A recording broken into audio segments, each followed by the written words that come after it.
as soon as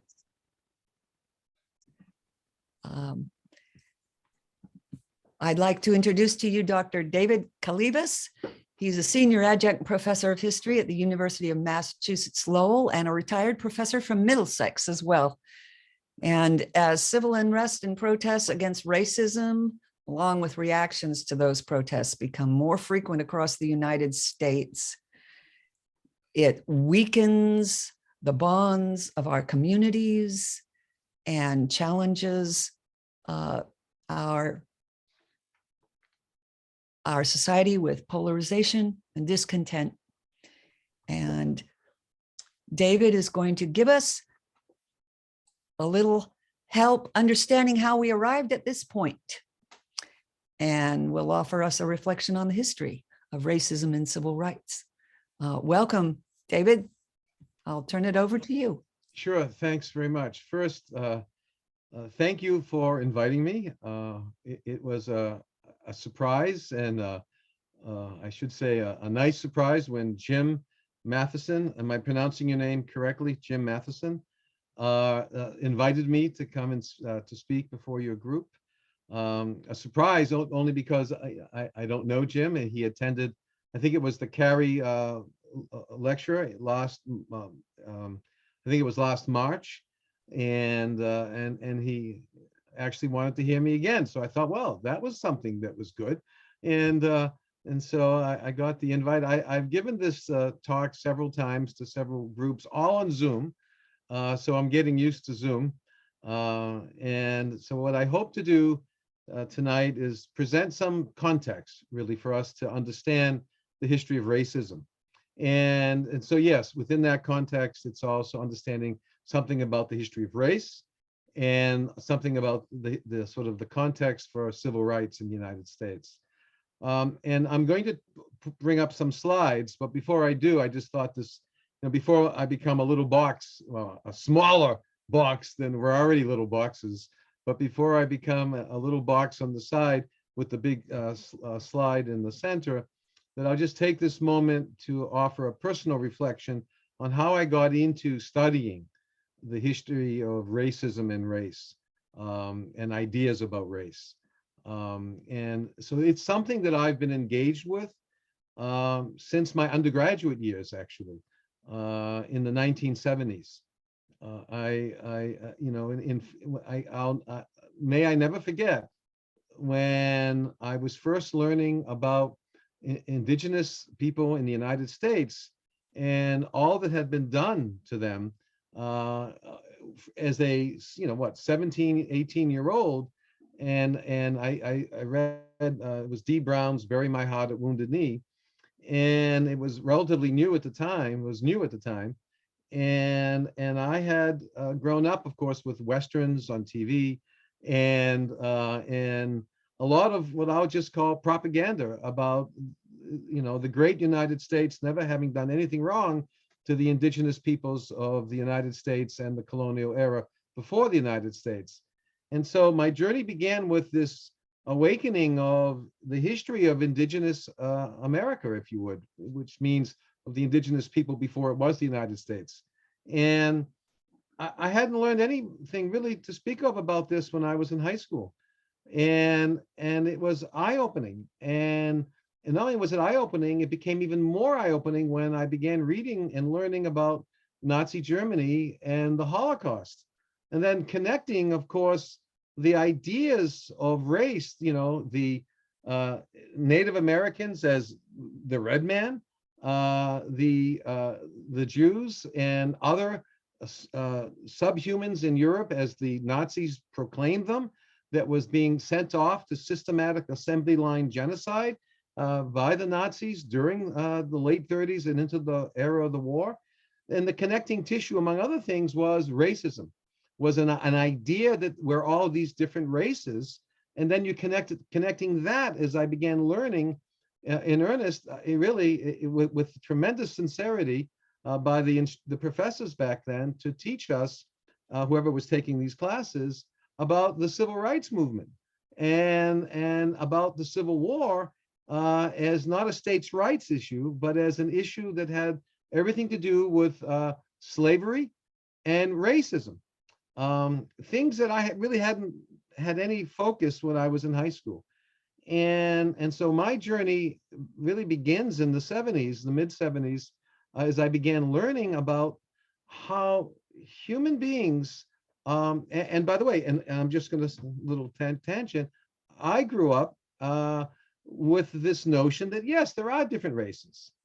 And then all of a sudden I'm learning about the horrors of racism, that as it in terms of the policies toward the indigenous Americans, the policies toward anyone characterized as subhuman by the Nazis, and those same policies that came to the United States with the Atlantic slave trade and the development of slavery and the Civil War and the post-Civil War era, all the way into the contemporary era, which was then, let's say, the 70s, and that all connected by these notions of multiple races, with some races being more, if you would, thoughtful, if you, or some races being superior, other races being a bit less so, and that just began to raise in me this question of why are we murdering people either through systematic assembly line genocide,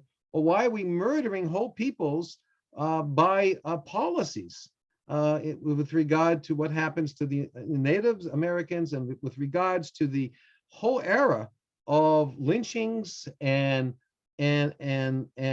persecutions of African Americans in this country from this post-Civil War era until the world I was living in the 70s. So it really became a burning issue of inquiring, and I was interested in history. So my inquiries took me into the history of race and racism.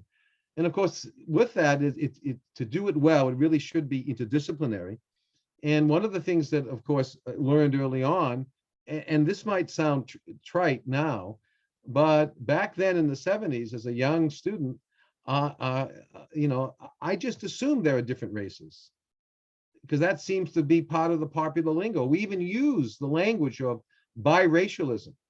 You know, we'll refer to people as biracial. Think about that. No one's biracial. We may be, you know, have multiple influences ethnically, and from people from different parts of the world, people with different colors. We may have variations as a species. We have variation. You had a birthday cake to Charles Darwin, and subsequent on your website, but in subsequent work in genetics, we know there are variations within species, but that doesn't make them different species. It doesn't make, you know, we're one human race, and I began to learn that way back in the 70s, and yet here we are in 2021, and we're still using the language of racism and the language of multiple races in things like, and we don't mean it, but things like biracial. That, without realizing it, feeds into the racist ideologies, because we are one human species. We're one race.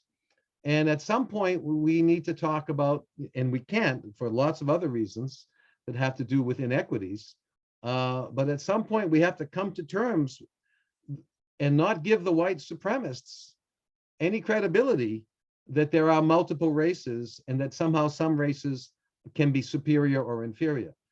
So this, you know, in sort of this, lack of a better expression, but this realization as a student in the 70s just not only piqued my interest, but it horrified me, as especially as I was watching the footage of the carnage of the Holocaust, and watching the utter horror, and then learning of the utter horror of the lynchings in this country, that this all based on white supremacy and notions that there are some races that are inferior and some that are superior, which of course is false in any biological way.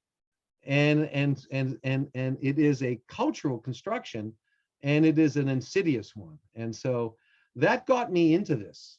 45, now 46 years ago.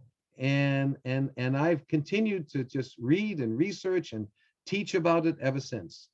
So I just thought, I would share that with everyone on a little personal level, of how I got into the study of the history of racism and race, and of the civil rights movement. So I'll try. I've already spent more time on this personal introduction than I had allotted, of course, and I have lots of slides. So let me get to it. But I like to start with this personal commentary, only because I did receive, every once in a while, someone will say that I can't understand the African American experience, or I can't understand, because I haven't lived it, the experience of a person of color. And they're absolutely correct. I haven't lived that. I don't have the visceral response. I have never been stopped driving my car somewhere because I'm white.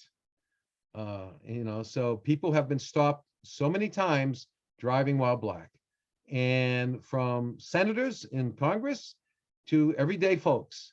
And I don't experience even on that level. So it's very, very, very, very true. I don't have that experience. I have read, I have, as much as possible. I have talked with so many people over the years, and I read about the African American experience, but I don't viscerally have that experience. I just don't.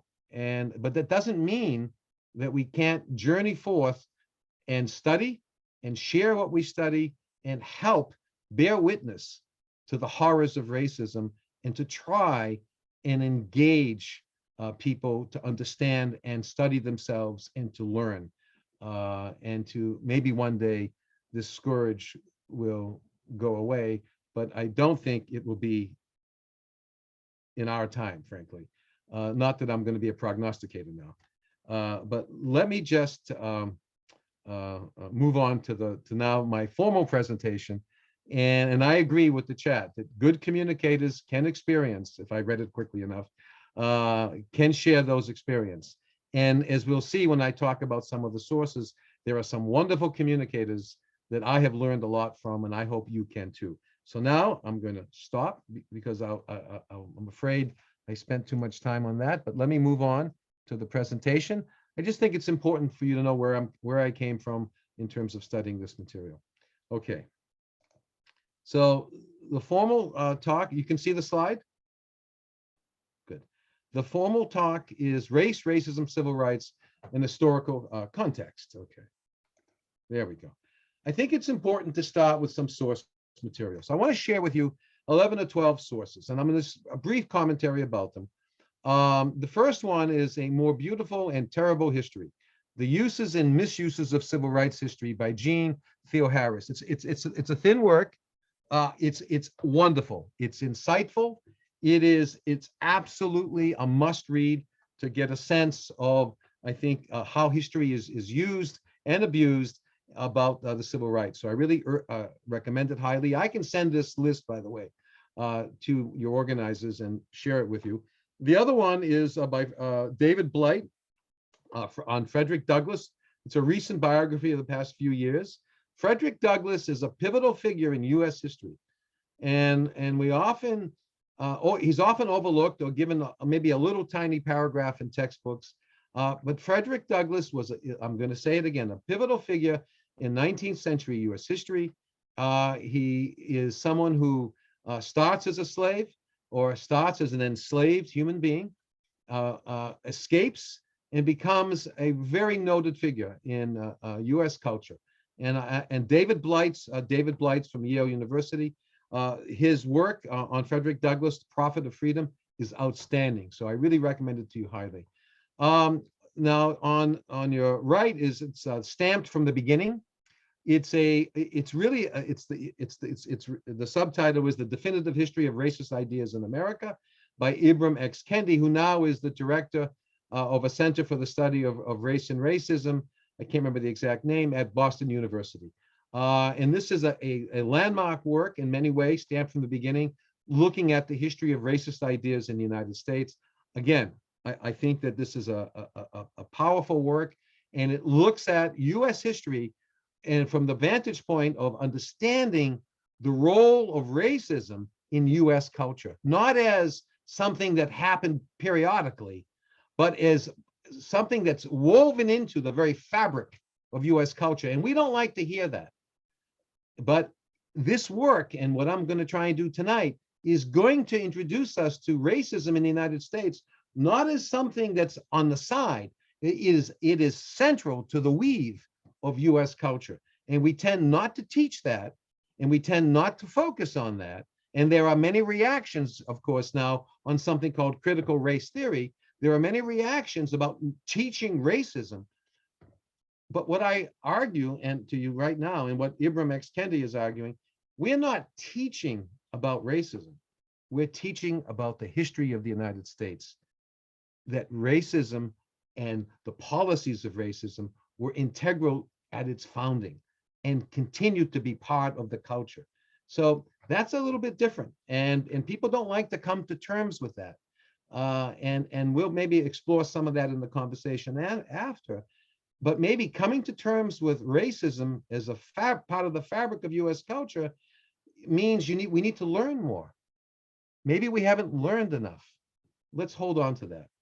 And the other author I want to suggest that is powerful is Ta-Nehisi Coates, Between the World and Me.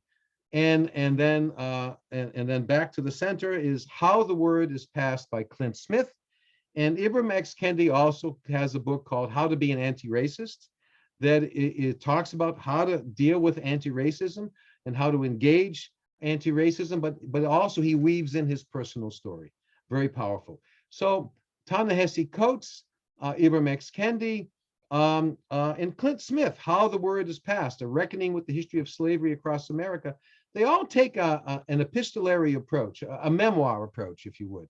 In terms of Ta-Nehisi Coates, he's writing a letter to his son.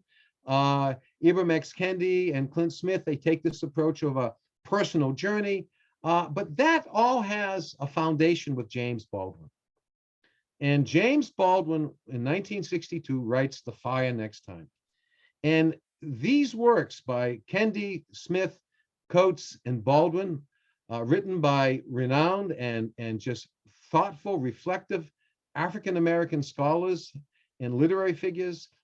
This is a way, if you're not part of the African-American experience, this is a way to read from these great communicators. And thank you, whoever put the chat for that phrase, great communicators, because they're great communicators. And James Baldwin starts it all off with his letter to his nephew in The Fire Next Time in 1962, writing about what it means to be Black American.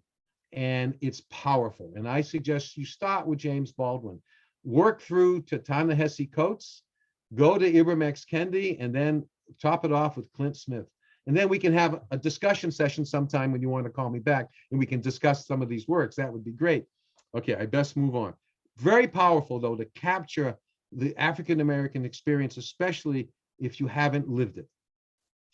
A few other works here.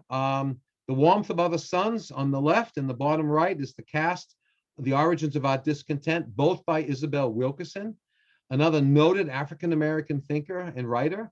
And Warmth of Other Suns looks at the great migration of African-Americans from the South into the North from around 1904 into the 1970s. And she captures the stories of several African-Americans in different time periods throughout the 20th century. And she recounts what it was like to migrate away from Jim Crow South into the North.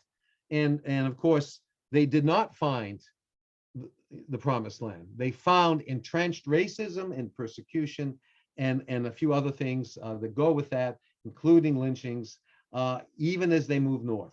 And she recounts these journeys in The Warmth of Other Suns, about 600 or so pages, very powerful though. If you don't know anything about the great migration of African Americans from the South into the North, that's the book for you. She also wrote recently another book, The Caste, where she really looks at racism as is a form of caste. And it's very powerful. And she also does comparative work with Nazis and with the castes in India. Another powerful work. David Blight, again, Race and Reunion, looking at the Civil War in American memory. We'll deal with this. So I'm just going to say this work, Race and Reunion, very powerful. And then, of course, W.E.B. Du Bois by David Levering Lewis. This is the abridged biography, not the multi-volume biography. If you don't know about W.E.B. Du Bois, we're not going to have time to engage it tonight. And I better move on because we won't have time to engage much if I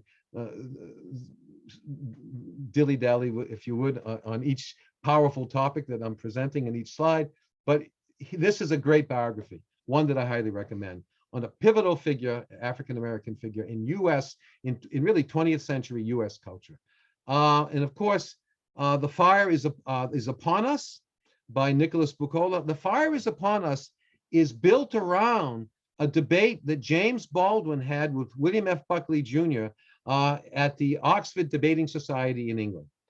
And he builds it around their debate, and he looks at the issues of race and racism in the United States, and you begin to get a window on the emergence of the American conservative movement that William F. Buckley Jr. helped herald in, if you would, starting in the 50s with the National Review publication, and how it was linked with white supremacy. Very powerful work. And of course, if you haven't read, and I saved this for last because I think it's a pivotal work, Where Do We Go From Here? Chaos or Community, the last published work before he was assassinated by Martin Luther King Jr., forward by his late wife, Coretta Scott King. This is a powerful work where he integrates the social, the economic, the cultural issues of surrounding racism and the need to unify and work together to end it. So it's a very powerful work. So I share these with you. But also, if you haven't seen any of the Eyes on the Prize, this is an old PBS video now. I'm sure that's streaming somewhere. You can go to your PBS passport probably and find it. But the Eyes on the Prize is a powerful primary source that from the media, very powerful. So I urge you to use these sources. And the reason I spent too much time on the sources is that all too often people make statements without any source material. And we need sources. We need evidence for what we are saying and to be grounded in something. So I'm just sharing with you that what I'm about to share with you tonight is grounded in a lot of this evidence. All right. Imagine we're just starting. So history does not refer merely to the past. History is literally present in all that we do. This is from James Baldwin's Unnameable Objects, Unspeakable Crimes. He wrote a little essay in 1965. And I want to start with this because I want us to reflect a moment on the need for historical education. All too often, what we don't seem to understand is that there is not enough history. There's a lot of propaganda. There's a lot of punditry instead of historical education, when there is historical education. And what we really need to realize is that without credible historical education, starting, I would say, from middle school through high school, right into the college years as a requirement, you'd be hard pressed to find today universal requirements of cutting edge, if you would, critical historical education across this country of ours. It depends on which college you're at, which of the universities, what are they requiring, what are some of the infighting that go on between departments. We don't have really, and it's such a statement to make, but we don't have a consistent critical look at our own history in the United States, nor do we have it within the context of a global or world history. And that is something I would argue we really need to understand the human condition and how we're part of it in precisely the problem of the history of racism. But I also raise this because think of it. People will often say, well, all right, we can learn some history here and there. History, I like to use the car metaphor. Would you drive your car if you didn't have a rear view mirror or side view, rear side view mirrors? Well, first of all, it'd be illegal. You're required to have rear view mirrors. History is like that. When we're moving forward in our car, we look in the rear view mirrors on the side. We look the rear view mirror to see what's behind us in order to move forward. Society is like that. If we're moving forward, we also need historical understanding and historical thinking in our public discourse. Just think about that. Credible historical understanding in our public discourse. We hear very little of that, especially of late. So I like to start with this because Baldwin is telling us, and Baldwin is a powerful figure. If you haven't read Baldwin and a lot of his short stories, his novels, as well as his essays, I really urge you to. But he's telling us, without historical understanding, we're lost. So where do we begin? Well, we begin with the Atlantic slave trade. And this is really important.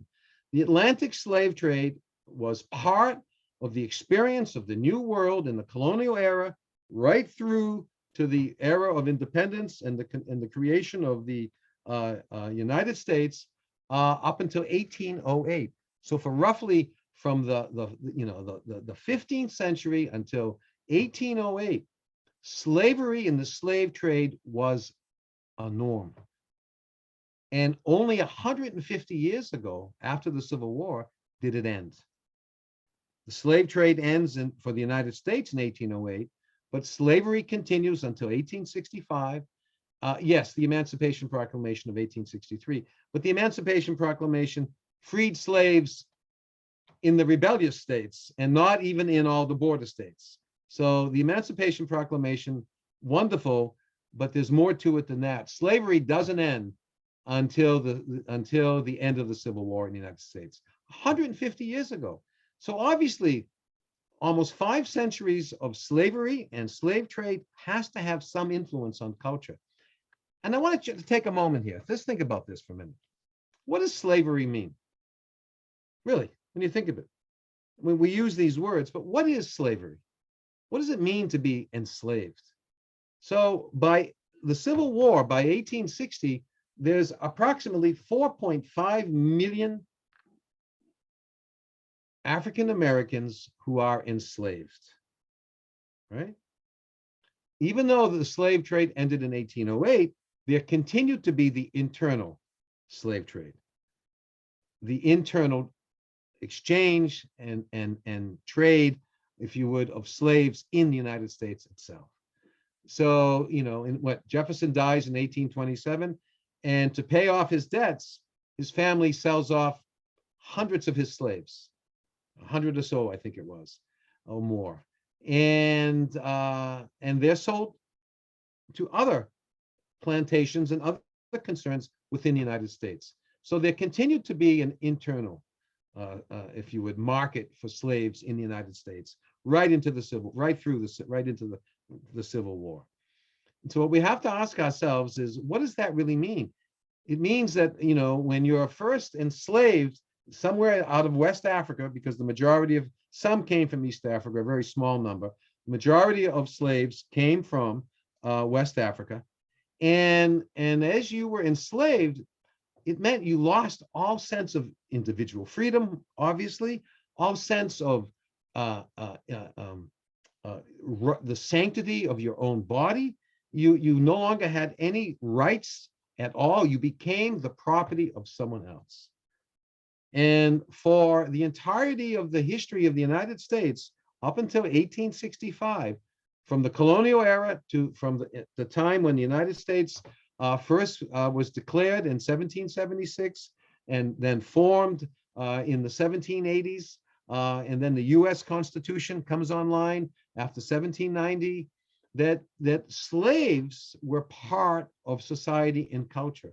And what that meant is you had this huge population of people in the United States who were enslaved, who had no rights, who walked, who lived with their masters. They had to do everything their masters said. Any whim, that meant, the entire economy in the United States, from the period when it was the United States all the way back into the colonial era. When we think of the economy of the New World, in New Spain, in the colonies of the British, of the Dutch, of the French, that economy was based on slavery, and the society was based on slavery. So just keep this in mind for a moment. People were enslaved, 4.5 million people, and without that labor, the economy as we think of it would never have been the same. I mean, we think of the manors and the estates back in England, on the English countryside. Those manors and estates, many of which were emerged in the 15th, the 16th, 17th, and 18th centuries, of course, also in the 19th centuries, as a result of a global economy based on the slave trade and based on slavery itself. So this is the society that we're seeing emerge from the colonial into the period of the United States. And we don't have time to focus. I just wanted to give you a window that the global trade that begins to emerge, yes, Christopher Columbus sailing the ocean blue and all that wonderful sounding stuff. But when Columbus arrives, he arrives with the sole purpose of enslaving people. And when the conquistadors and the Spanish Empire spreads after him into the New World, it becomes the single largest empire, if you would, in the world at that time. And Spain becomes a superpower. It does so based on slavery. And so do all the other colonial empires and colonial interest in the New World, based on slavery and based on that labor, based on a world where millions of people who you saw everyday life in the towns and cities, people with their slaves walking about, and slaves who had no rights at all. They served at the whim of their masters, and that meant also whether it was being raped, whether molested, beaten, tortured, worked severely, to even if you were so-called, quote unquote, a house slave, you were still an enslaved human being. That has to have some impact on culture. And one of the things that it does impact is it impacts the culture that says, well, if these Black Africans are enslaved, they're less than we are. So somehow racism begins to take foot during the Atlantic slave trade period. As it could be, how do white Christians justify enslaving in such a brutal way millions of people? Well, they're not the same as we are. They're less than, of course, is the argument. And then we will bring them the true light, the true religion, dispense with their paganism, and then at least we will teach them the world of our Lord and Savior and what they need to learn so that they have eternal paradise. So I'm simplifying to some degree, but this is how we have this sort of racist ideas emerging, but also culturally speaking, there's a justification. Oh, we're more, we're superior. Our culture is superior. We're actually doing them a favor. We're bringing them out, these heathens of the pagan world, and we're civilizing them. And they're working hard for us and supporting the entire economy that gives rise to the industrialization period. But this is what will benefit them, is that in the afterlife, they will have eternal salvation. Keep that in mind. So not only do we see, and how can we not see racism emerging from this world of the Atlantic slave trade and this world of slavery, even the language of business. Remember, the slave trade becomes a business, whether it was before it was internal, and then even the internal period. And then the plantations and the mines where the slaves worked, and a bunch of different jobs.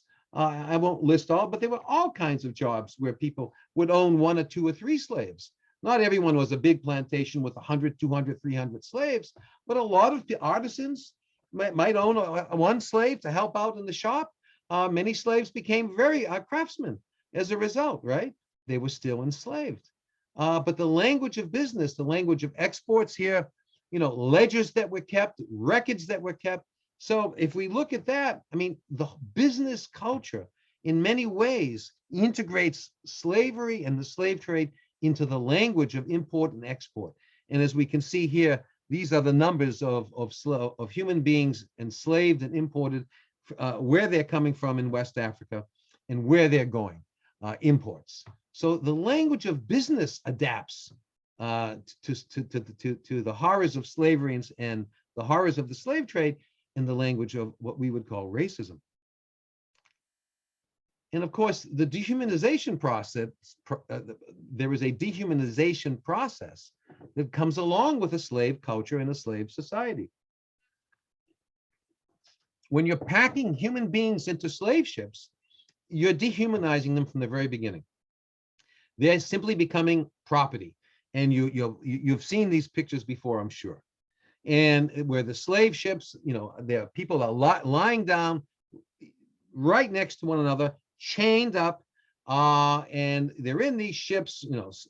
First of all, they're horrified. They're stolen from their lives. They're brought to the coastal areas where they may have to wait a month or 2 months until or maybe even 3 until the ships arrive, and then they're brought into these ships. They go over the Atlantic, wherever they go in the New World. They don't speak the same language. They're from different parts of Africa. In West Africa, different cultures, different tribal affiliations, different ethnic groups, different languages. The utter horror. And if you survive the journey, because many didn't survive, but of course, that's why they had insurance. So the insurance industry will begin to emerge to insure these ships, to make sure that the cargo, the human cargo, that you could recover some losses if they died on the way. So this is part of a dehumanization process. And I'm just going to go through these quickly.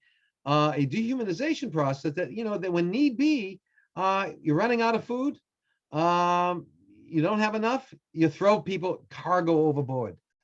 So this is the society that we're talking about in the colonial era and the United States up until 1865, a society where slave society and culture is normal.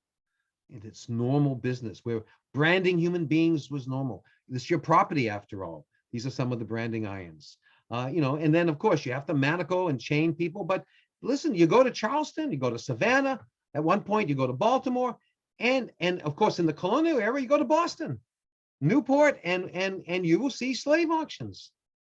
And so if you're auctioning human beings, and that's a normal part of your culture, they're less than us. Racism comes out of this.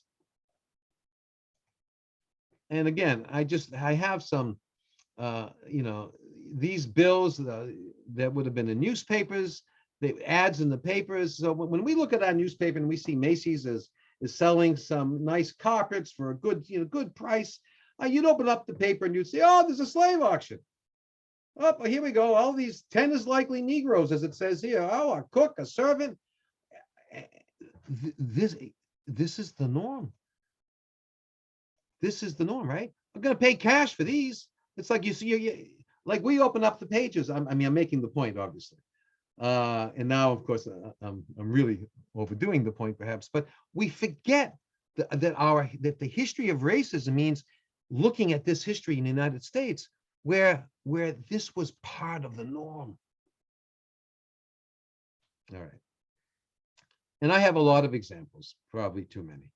But when we think of slavery and the slave trade, we can't forget New England. And remember, hold on. There we go.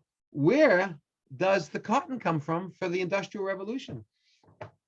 I mean, we often don't realize it, and we often forget, but the cotton mills in the North, the mills in Lowell with the Industrial Revolution, Lowell with all the industrial museums, those mills get their cotton from the slave South.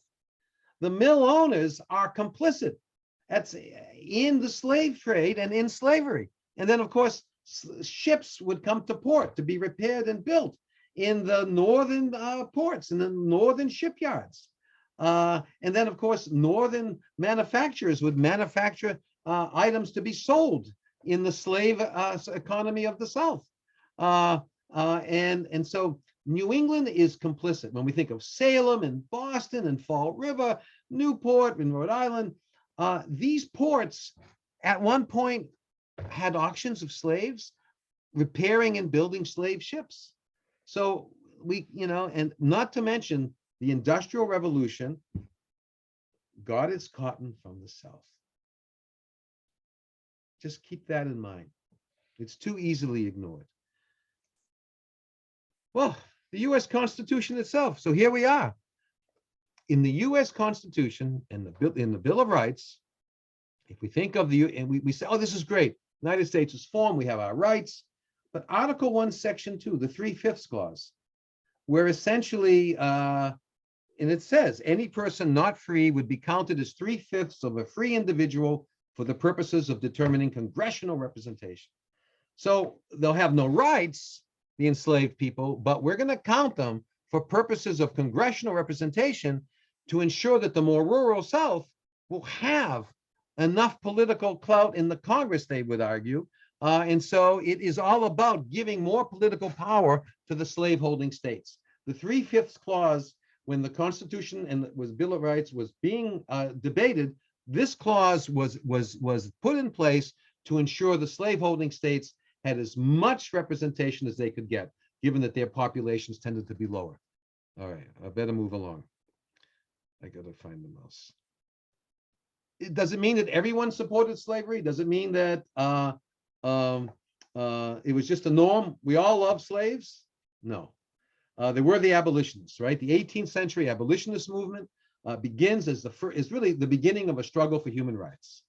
And so, so this tells us, of course, that it wasn't normal for everyone, that slavery was seen as immoral and a crime against humanity. That the abolitionists, as they emerge in England and in the United States, they are fighting against slavery because it was immoral. It was seen as a crime.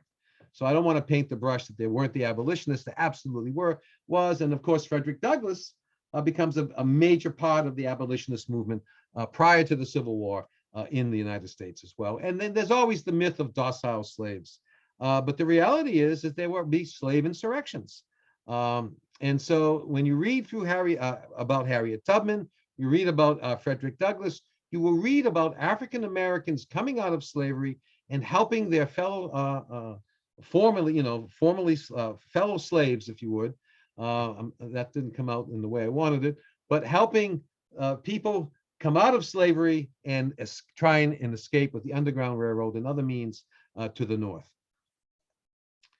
So the issue of Civil War, I've mentioned the Civil War, and what I want to raise for us to think about is that we think we know what we need to know about the Civil War, usually. But right now, in the popular sort of culture, there's this outrage that many are having about the removal of Confederate statues. The Charlottesville statues of Robert E. Lee finally came down.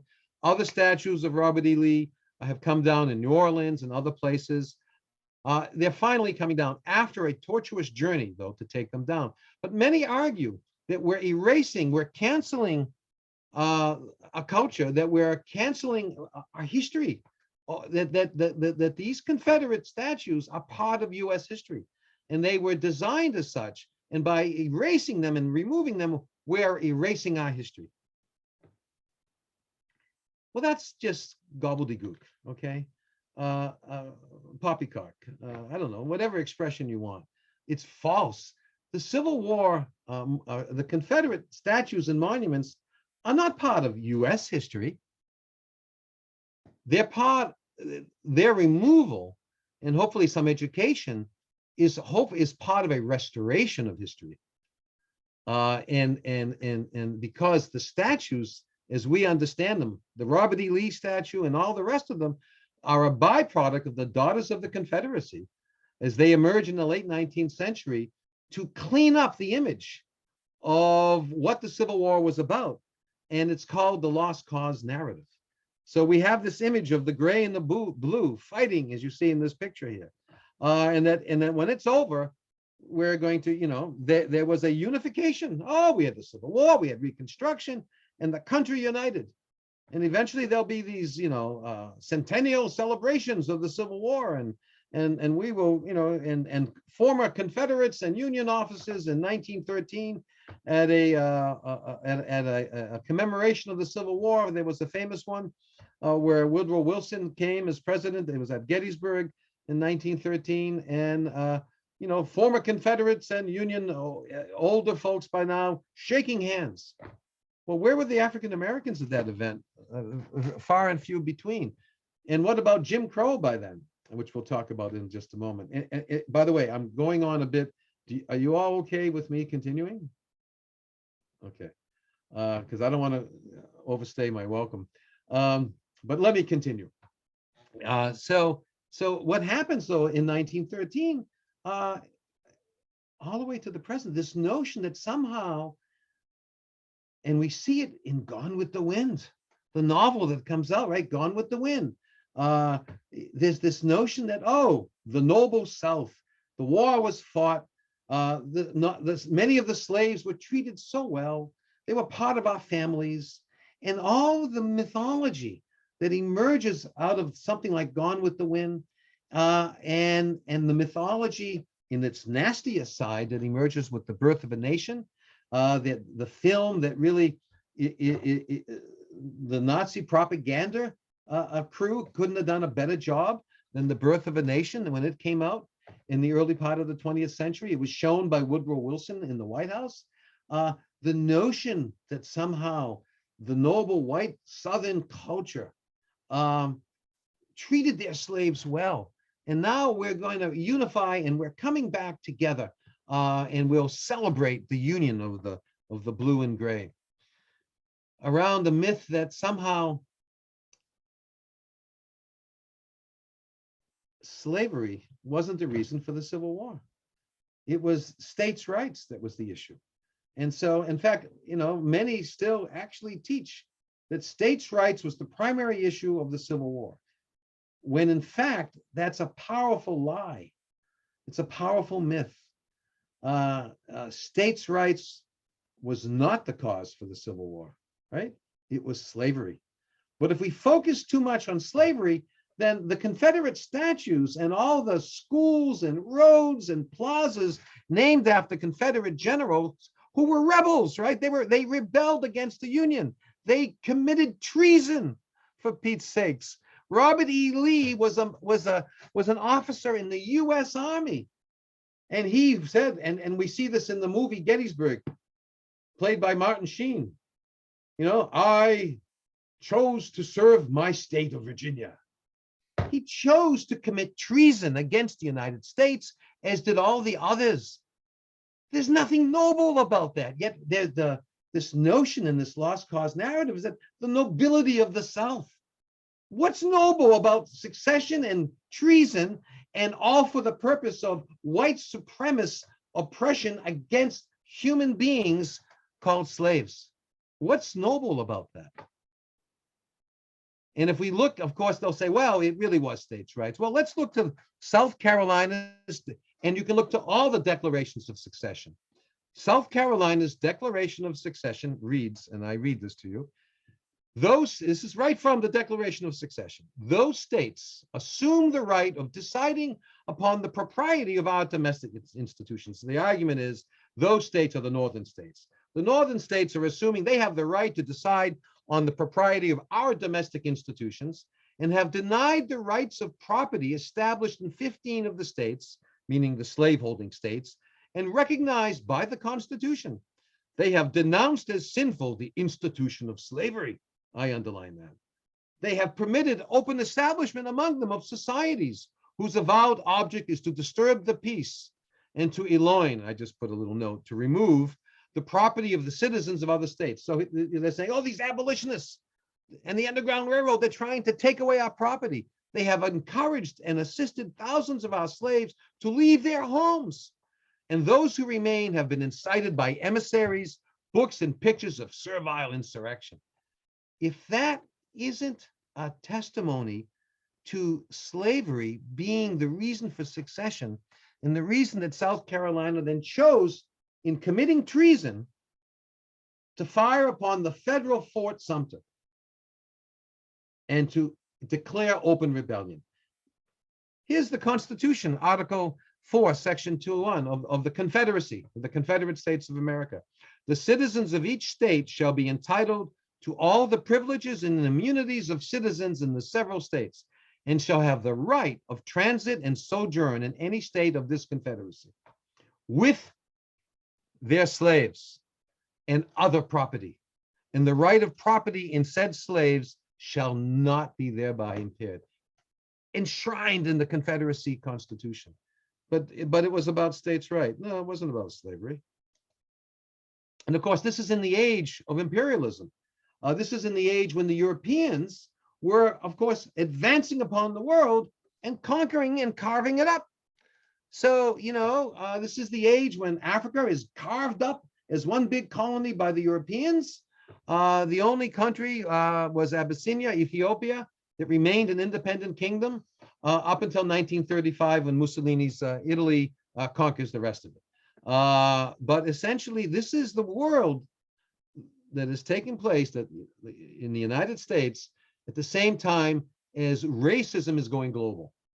So the foreign policies of all the European state systems, we call it imperialism, we call it empire. It's rooted in the culture of racism. The culture that the Europeans, and by extension, the United States, white societies, the dominant white groups in those societies are superior and have a civilizing mission as the US would have called it, a manifest destiny to take over the world. And in the case of the US, that manifest destiny was to conquer from sea to shining sea, right? To go from an eastern seaboard country and conquer and really run roughshod over every treaty ever made with the indigenous populations and conquer the rest of the United States. And then, of course, we expanded a bit more in 1898 with the Spanish-American War, and we then eventually will get Puerto Rico and Cuba will become a part of us, and then we'll go to the Philippines at one point, and then we'll crush the Filipino independence movement in 1905 because they wanted to be independent when they thought we were liberating them from Spain, and then we'll put a series of dictators in place all the way to Ferdinand Marcos, and the horrors of that will unfold to the present day. So this world of imperialism and all that it brings to us in terms of then, the colonial world, it's rooted in the belief that there is a basic inequality of the human races. And so these works are the works that come out of the age of imperialism in the 19th into the early 20th century. And these are works by sociologist Herbert Spencer, writes The Evolution of Society, where social Darwinism is coined, that says essentially, what do the classes owe each other? William Graham Sumner raises this. What social classes owe each other?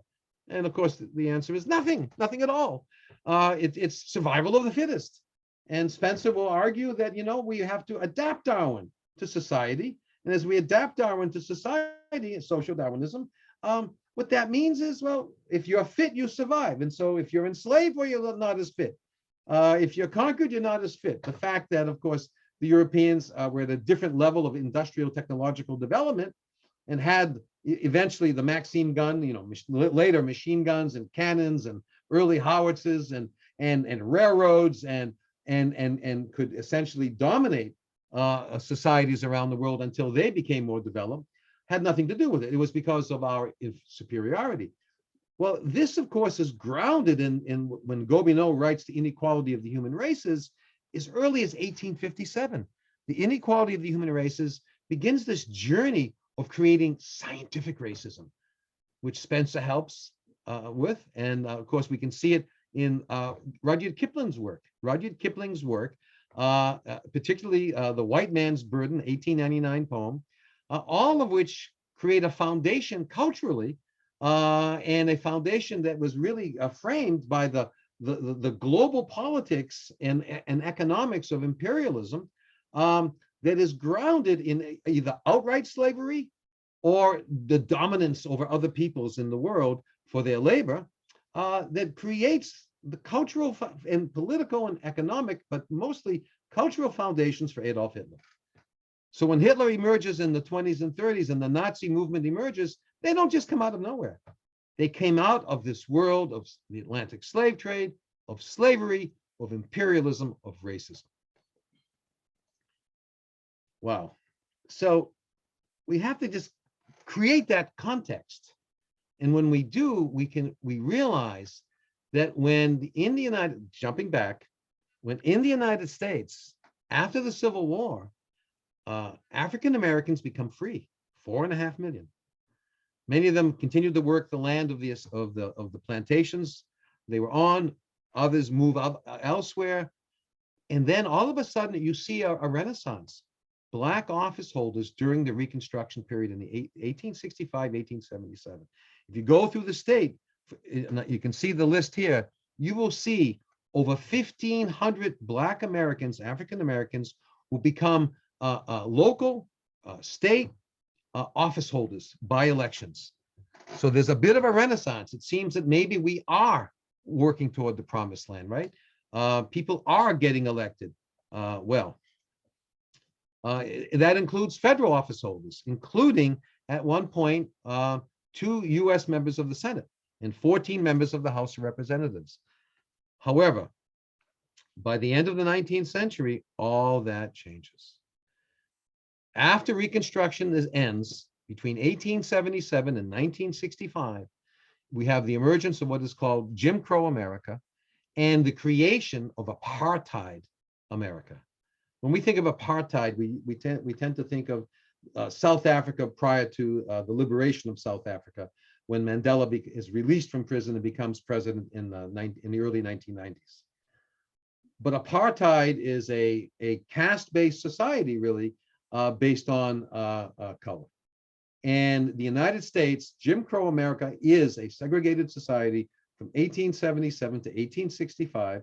By the 1890s, African Americans in many states and localities, by legislation, are barred from holding elected office, and they and as well as what I'll call extra legal violence, which means the KKK and other kinds of violence, mob violence against African Americans, becoming the norm.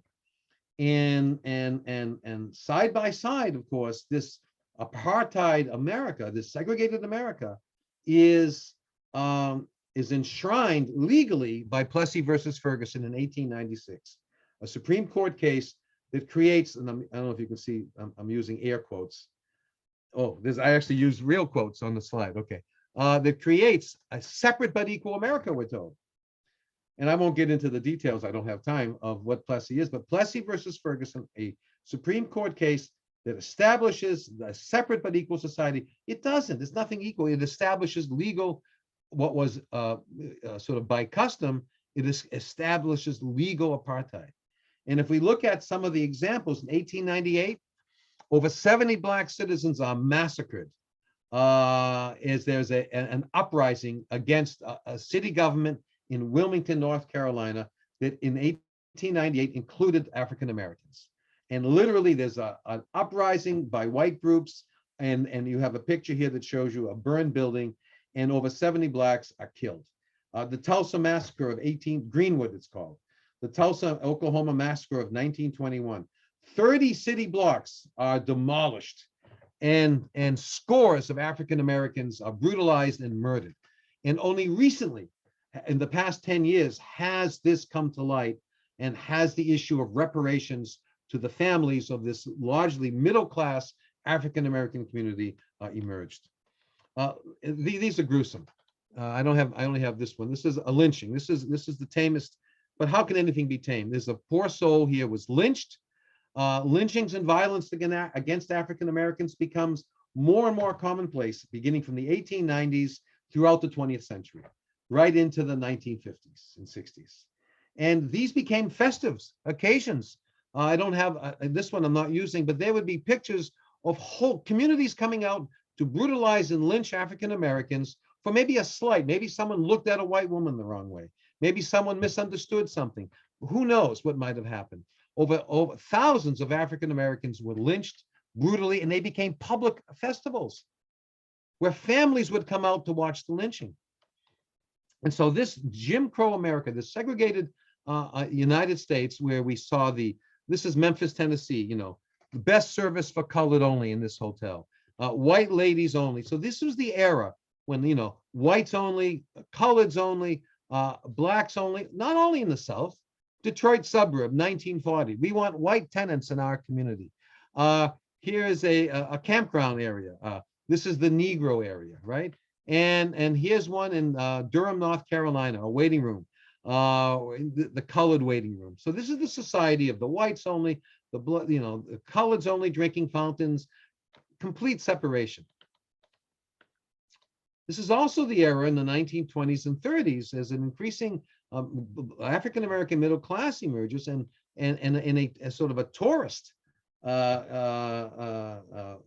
aspect of culture. You get in your car, you go for a drive, you go for vacations, or you're moving from one area to the next. You're taking a trip somewhere. Well, in the northern states and central states of the United States, in the Midwest and in the Northwest, not in the South, because it was clear in the South. If you were a Black American in the South, you knew where not to go, what not to do. Very clear. The history of segregation, the history of violence, very, very much told you what you should and shouldn't do. This work by James Lowell is beginning to uncover sundown towns. And so across the United States in the north, from Massachusetts all the way into Oregon, towns would have ordinances that, and he refers to this as a hidden dimension of American racism, would have ordinances that if you were a Black and you were in this town after dark, you could be arrested or worse. So this is something to look into. It's a phenomenon called sundown towns that was primarily in the North, in the Midwest. Some towns in Massachusetts had both these ordinances specifically in place, and some was just a matter of a norm. Of course, this is the age of when the KKK marches in Washington in 1920s. They marched judges, members of the House, Congress, you name it, unmasked, right? So if I had more time, I would talk a bit about the founding of the NAACP and about Ida B. Wells, who was an early civil rights leader. But I want to argue that when the NAACP is founded, and by the way, Ida B. Wells does a lot of work and helps to essentially document the lynching laws and the lynchings in Georgia. And when the NAACP is founded in 1909, it is founded in direct response to persecution and continuing and worsening violence against African Americans across the United States, North, Midwest, Northwest, the entire package deal.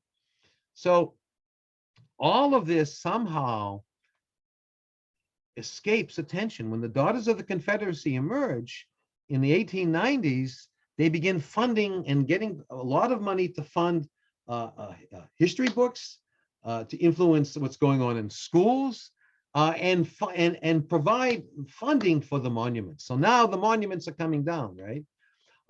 Whether it's, Stone Mountain is still there in Georgia. Robert E. Lee finally came down in Charlottesville. I want to just take a moment. Can I take another 10 minutes? Pamela? Or, yeah? Andy? I think another 10 minutes is fine. Okay. So I hold on. I need to put a light on. So what I want to do is, hold on. Sorry, I had this in place before, but so I want to focus on Silent Sam here a little bit. Silent Sam was on the University of North Carolina campus, and he's a young Confederate soldier, and he was built in 1913. And the reason I wanted to spend a little time on this, because he illustrates what is true for all the Confederate monuments. And what we have the recordings of the dedication for this monument. And we have the speech that was given by a former Confederate enlisted man. And he was, by this time in 1913, older and a wealthy merchant, a wealthy businessman. And so he was invited to give the dedication of this Silent Sam. And what's important is that this helps unveil, really, in many ways, the role of the Daughters of the Confederacy in putting all these monuments in place for the sole purpose of dressing up white supremacist attitudes and ideas, and making the South noble, and that it wasn't simply, that they lost the Civil War, that they might have been defeated, but they were noble in their cause during the Civil War, which is just not the case, given what we've sort of seen so far. So here's from Julian Carr's speech at the dedication of Silent Sam. I'm not reading the whole thing. I'm just going to do some highlights. So this is the unveiling of the monument in 1913. Okay, here's Julian. He says, now this is Julian, not me. There are no words that I have been able to find in the vocabulary of the English language that fittingly express my feelings in this presence on this occasion. But you know and I know that though I might speak with the tongue of men and of angels, neither song nor story could fittingly honor this glorious event. The whole of Southland is sanctified by the precious blood of the student Confederate soldiers who came from our universities to fight for our cause. And I go on. They fought, and I'm cherry picking, they fought not for conquest, not for coercion, but from a high and holy sense of duty.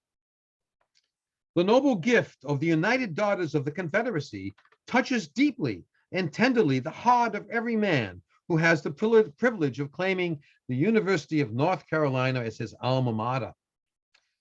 This monument of bronze erected to honor the valor of all those who fought and died for the sacred cause of the South, as well as for the living sons of this grand old university. Here's another section. I have participated at the unveiling of several Confederate monuments and have intimate knowledge of a great many more. But this is the first and only one in which the living survivors have been distinctly mentioned and remembered. And in the distinguished presence, I desire to thank the Daughters of the Confederacy for all that they do in our cause, and in the name of the living Confederacy and the living Confederate students for their beautiful and timely thoughtfulness. The present generation, I am persuaded, scarcely takes note. This is 1913. The present generation, I am persuaded, scarcely takes note of what the Confederate soldier meant to the welfare of the Anglo-Saxon race during the 4 years immediately succeeding the war, when the facts are that their courage and steadfastness saved the very life of the Anglo-Saxon race in the South, when the bottom rail was on top of all the Southern states. And today, as a consequence, the purest strain, get that for a moment, okay? The purest strain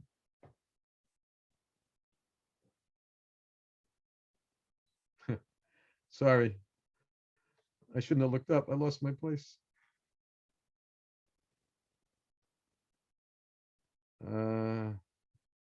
Yes.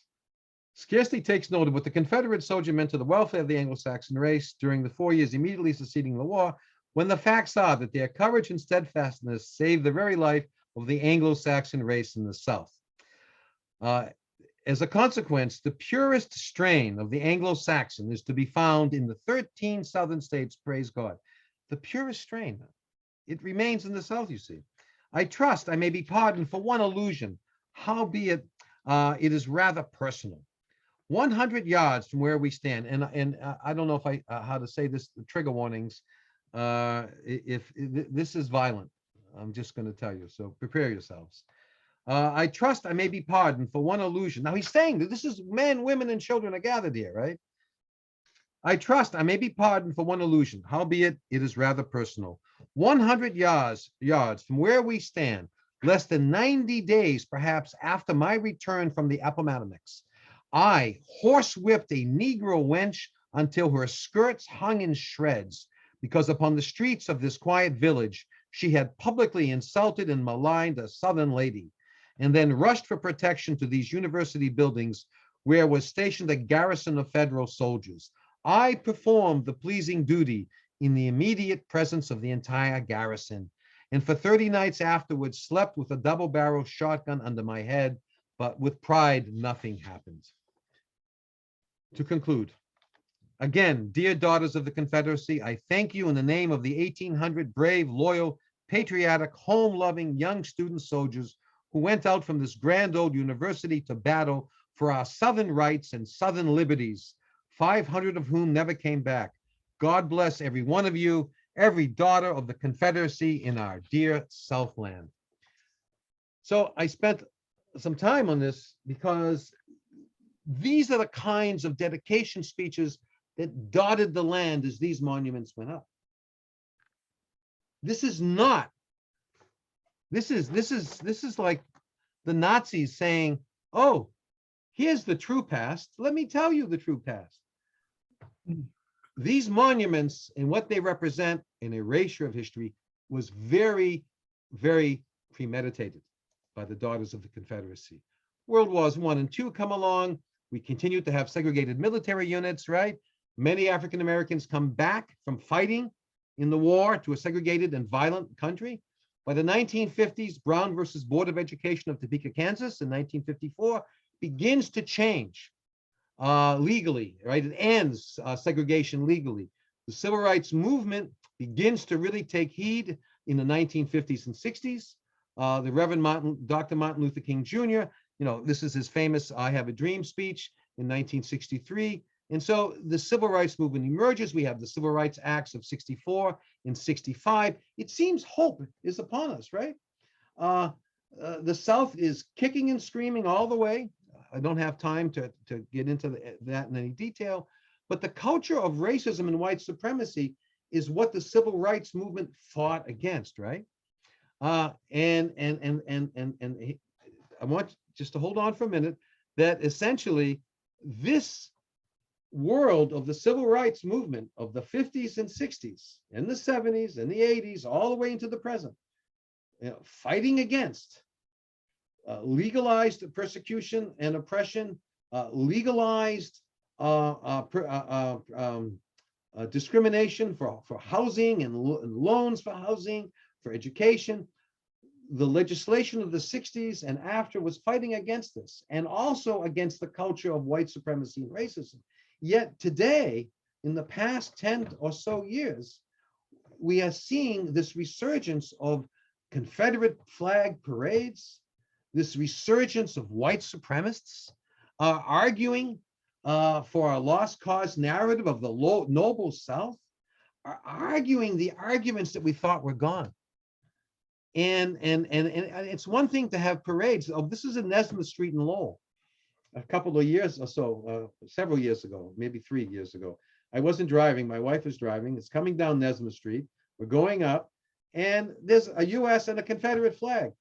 And then this same truck, one similar to it with a big Confederate flag when I was still teaching at Middlesex. I'm now happily retired 2 years, but was in the parking lot, a big red truck similar to this with a big Confederate flag. I wanted to wait for the student to come out because in the student parking lot, I used to go for walks to Bedford campus. And I wanted to wait for the student to come out and say, do you realize that we are in the North? We won. The South are the rebels. I don't know if you got, but of course, that would have taken a lot of chutzpah, and I didn't have. And because who knew? 6'7" guy comes back, I'm not going to argue with him. But the notion that these flags and then these flags are used by this is the Unite the Right rally in Charlottesville in 2017, where that unfortunate woman was killed by the Nazi terrorists, and that I'm sorry, but Donald Trump said, oh, there's good on both sides. No, there's not good on both sides. And absolutely not. People who march with the Nazi and Confederate flags, of course, is making the point. When you see the Confederate flag, it's not fried chicken and pumpkin pie and mint juleps and grits and shrimp. I love grits and shrimp. Go to Savannah. You're going to get the best grits and shrimp you're ever going to have. Of course, then, don't eat anything for a couple days after. Talk about butter, but anyway. But the best you're going to find This is not what these flags represent, right? The neo-Nazi white supremacist, when you see that Confederate flag, you have to see the Nazi flag. The Confederate flag is the same as the Nazi flag. We have not come to terms with our history. We're ignoring the evidence. When we can say that the Confederate flag represents Southern pride and Southern heritage, by what historical evidence does it do that? It represents the treasonous Southern states succeeding to protect their white supremacists and their racist public policies to maintain slavery. That's what that, and which is the battle flag of Northern Virginia, but that's another story. That's what it represents. It represents the evil of white supremacy and racism that the Nazi flag represents. And the sooner we come to terms with that, the sooner we're coming to terms with our history. So when the January 6th insurrection and this fellow is in the Capitol with the Confederate flag, the only time the Confederate flag goes into the Capitol, and they're on the steps with the Confederate flag and Trump flags. So the problem with this is the erasure of the past. And these poor souls don't study the past, and then they will argue, you academics are lying to us. That credible histories aren't credible. They make up their own credibility. Go to this, go to the secession declarations, go to the evidence. And this flag represents Nazism in America. It represents ideologies of hate. It represents what the civil rights movement fought against when freedom writers and civil rights workers were murdered and beaten for standing up for human rights in the United States. When the Reverend, and I'm almost done, when the Reverend Dr. Martin Luther King starts with the boycott in the 50s, we see Rosa Parks. This, by the way, was a canned picture. That's a journalist in the bus, but she actually did sit in the seat up front, and they just recreated it for purposes of photography. But and because she was a member of the NAACP, she was a member of the civil rights movement. She wasn't just some person out there, oh, I'm just going to sit because I'm tired. This was part of the boycott, part of the movement to begin to desegregate the South. When Martin Luther King Jr. goes to Washington and gives his I Have a Dream speech, and I'll conclude with this couple of slides, I want to just read a couple of things to you from the speech, and it's written in 1963. Keep in mind, 1963 is the centennial of the Emancipation Proclamation. Keep in mind, 1963, pre-Civil Rights and Voting Rights Acts of 1964 and 65. Okay, keep this in mind. He says, I have a dream. I have a dream that one day this nation will rise up and live out the true meaning of its creed. We hold these truths to be self-evident, that all men, people are created, I put people, he wouldn't have put people, that all men are created equal. Okay, great. A little more from that speech though. 5 score, because we've all heard that. Now, let's get to the juice. 5 score years ago, a great American in whose symbolic shadow we stand today signed the Emancipation Proclamation. This momentous decree came as a great beacon of light of hope to millions of Negro slaves who had been seared in the flames of withering injustice. It came as a joyous daybreak to end the long night of their captivity. But, this is in 1963, but 100 years later, the Negro is still not free. 100 years later, the life of the Negro is still sadly crippled by the manacles of segregation and the chains of discrimination. He argues, it would be fatal for the nation to overlook the urgency of the moment. This sweltering summer of the Negro's legitimate discontent, 1963, I'm reminding, will not pass until there is an invigorating autumn of freedom and equality. 1963 is not an end, but a beginning. And those who hope that the Negro needed to blow off steam and will now be content will have a rude awakening if the nation returns to business as usual. So we are in 2021. These words are as powerful today as they were in 1963. The protests based on the murders of Black African Americans in this country over the past few years, in the protest in Ferguson and other cities across the country, the emergence of the Black Lives Matter movement. Well, it is as if Martin Luther King is telling us we are ignoring it and it is bubbling over. We have been ignoring it and it continues to bubble over. So I'll just leave you with this, a few words. The Black Lives Matter movement doesn't exclude lives, as many would have us believe. The message is, institutional racism and persecution that occurs at the expense of Blacks must, after 400 years, 155 years since the Civil War, 55 years since the civil rights legislation first emerged, it has to stop. And so that, we are in a culture, I put DWB, where driving while Black is a real thing. And that's on a very superficial level. A couple of my colleagues would tell me, African Americans, that they got the talk from their parents, and when they got their license, on how to act when they're stopped by a police officer. That is something that I've never didn't have to give my sons, who are now in their late 30s, when they were teenagers, about how to behave if stopped by a police officer, because they would not have been stopped driving white. So the choice is really ours.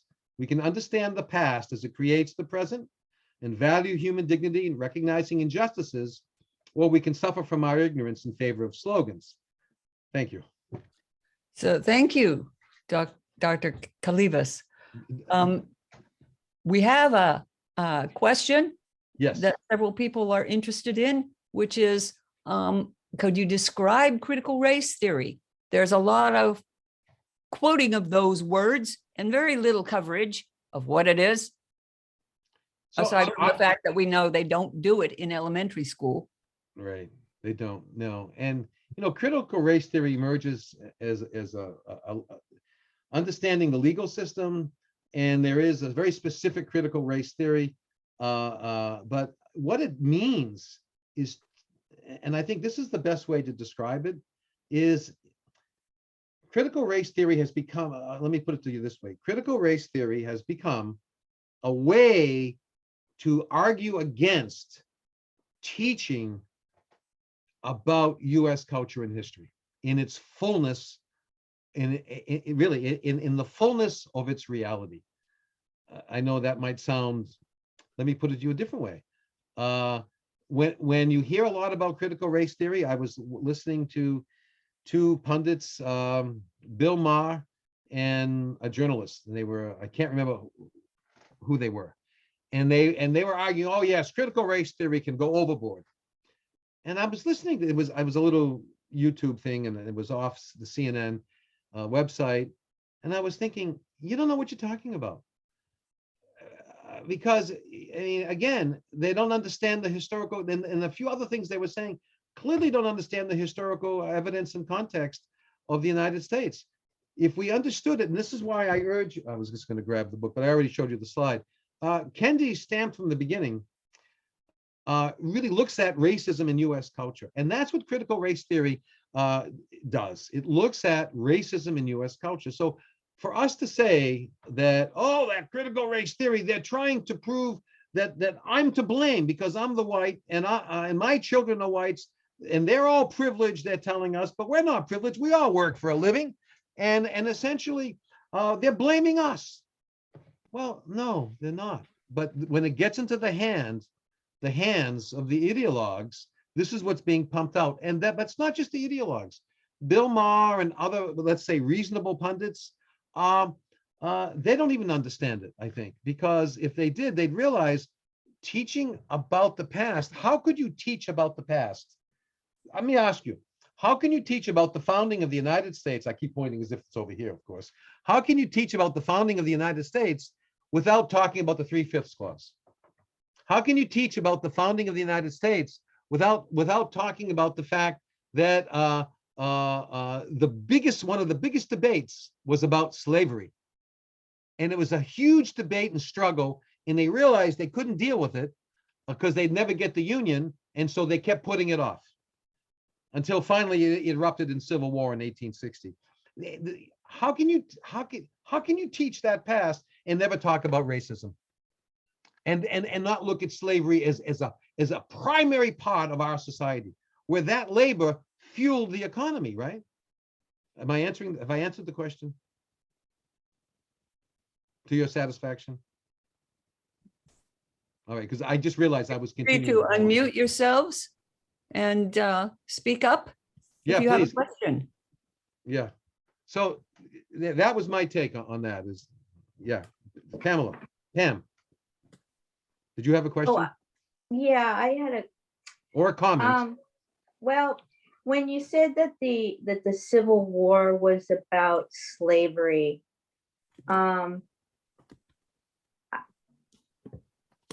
I kind of, I mean, I don't claim to be knowledgeable. I mean, you're the expert, but it just seems like that fundamentally,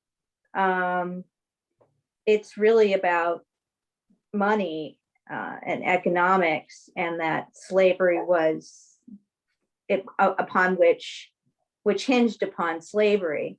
I'm very cynical, so it's hard for me to sort of to accept that all of these Northerners went to war because of slavery. It seems that it has to be more complex than that. Yeah. I mean, it's clear that the Southerners did because they were losing their source of, you know, their source of money was being threatened by, but with the North, it just seems like it has to be more complicated than that. So when I say that the Civil War, first of all, thank you very much for your question and comment. I agree with you 100%. It's much more complicated, but at the root, it is about abolishing slavery. But because in the 1850s, you know, the debates about should we let states in that are slave states or not slave states had a lot of impact, and of course, on more U.S. senators and more members of the House of Representatives. Which party is going to have them, and so there's a political power dimension over on slave states issues, but there's also the issues of the economy. And so the South said, well, you know, without slavery, you know, and with the issue of tariffs that we're dealing with, you Northerners, you don't care about our issues because you're industrializing in the North. So there's economic issues at play, and you leave us alone because this is working for us. So yes, that's an economic issue, right? Very much so, an economic issue. But that's However, because every issue was economics, yeah, right? absolutely. It was absolutely about slavery, period. Well, And the reason the Northerners fought was to keep the Union from disintegrating. So I'm getting there, but I agree with that 100%. And I guess what I'm trying to paint this picture, as I often used to do with my students, is that yes, there's a lot of credibility to understanding the economic dimensions. However, the abolitionist movement had become very, very, very vital. The abolitionist thread in U.S. political circles, Northerners in particular, obviously, had become very powerful. And there was a movement to abolish slavery. And so, you know, so that was a major factor. So I agree with you, Pamela, 100%, the way you put it. But remember, the abolition of slavery, it wasn't just about letting African Americans remain in the States. So I don't want to paint this rosy, rosy picture of all the noble intentions of the Northerners, that they just wanted to create this free society. Actually, in the 1850s, there was even a little bit before, there was within the abolitionist movement, and Lincoln himself early on in the 1860s, early 1860s, even contemplated, could we move a freed African-American population back to Africa? Could we, he even sent Frederick Douglass as an ambassador down to Haiti. Could we move them to Haiti, the Dominican, what is, you know, Haiti in the Dominican Republic today? Could we move them there? So for a little while, this was contemplated.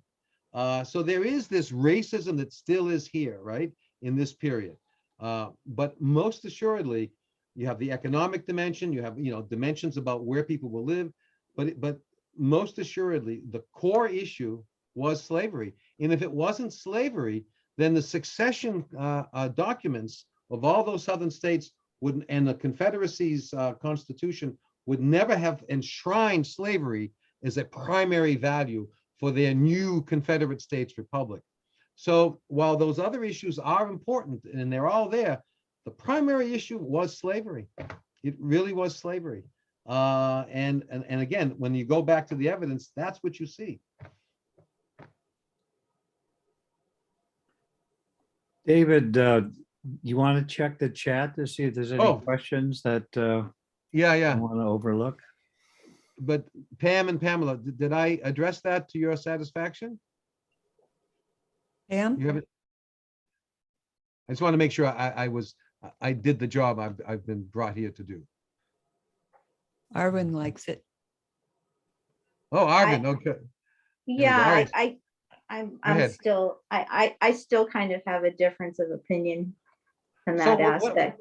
what- I understand that that slavery was the foundation of it all, but ultimately I feel like the basic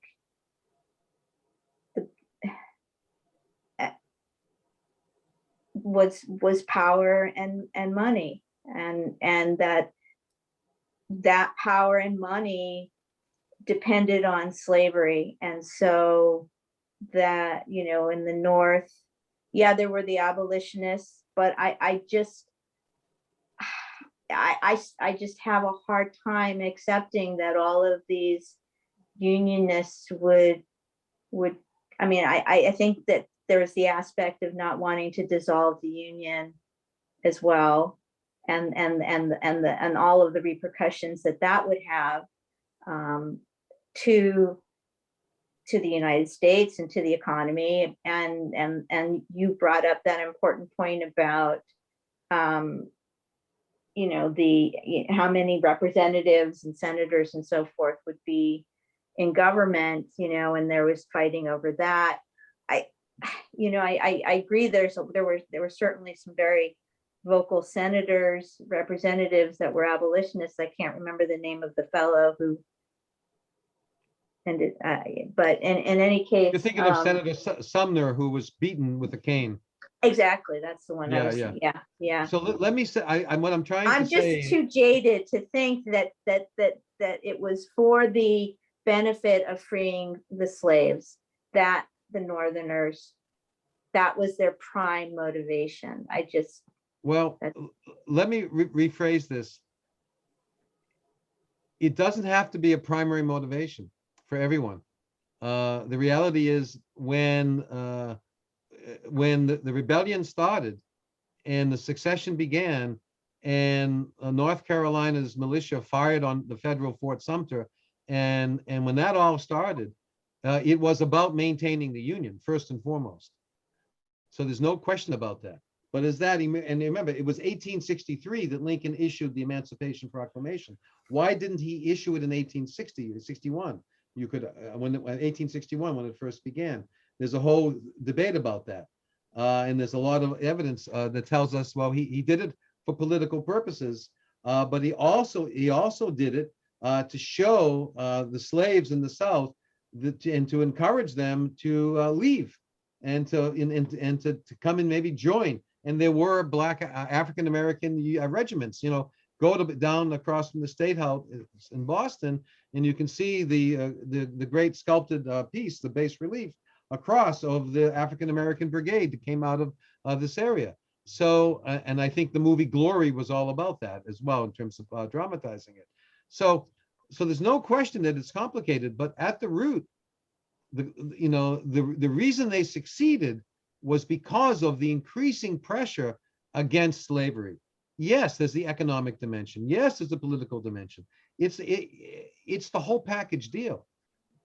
But there was this core of, and again, I suggest, look at Kendi's work, look at any of the work by David Blight, and what you will see is that no question about it. It's complicated, but at the base is slavery. Because without slavery there, none of these other issues would have bubbled over. And that, it doesn't have to be the only issue, is what I'm saying to you. It really doesn't, but it is part of the kettle. And again, it is the one that's highly featured in all the succession documents. So anyway, it's certainly part of the package deal. Okay, so there's some things here. Did what happen in Faneuil Hall? A Did this slave happen? auction. The question was about, I thought there were slave auctions in Faneuil Hall, but I'm not sure about that. So I don't think it was I don't know the direct answer to be 100%. The slave auctions were in the colonial era, and I don't know when Faneuil Hall was built. I think Faneuil was named after someone who owned slaves, and that's why they wanted to. That's for sure. That's for sure. That I remember, but I don't know where the slave auctions were held. Actually, that would be a good project. Actually, I will forget. So can I just write that down? I'm curious myself. I don't know where were the slave auctions in the slave. I know where they were in Charleston and in Savannah because we walked by them. And now the slave auctions in Charleston were they're now made into this like a bazaar. People sell stuff. There's like a Saturday bazaar there. But where were the slave auctions in Boston?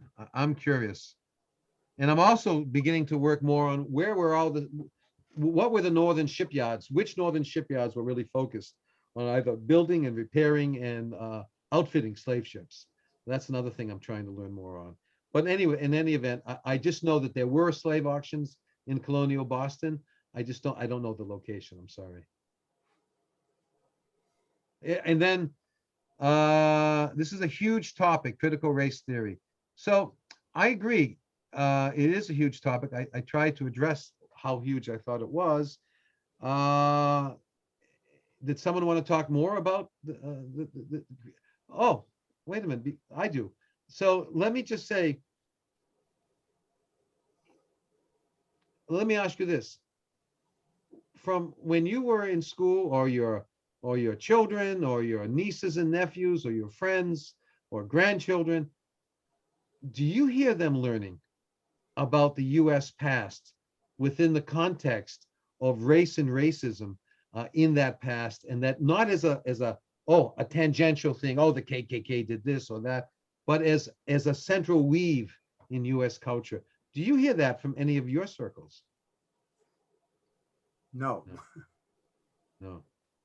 Because it's threatening to hear, I think, and it's disquieting. I mean, when I went to Monticello, I've been to Monticello twice. Oh, and I suggest the book.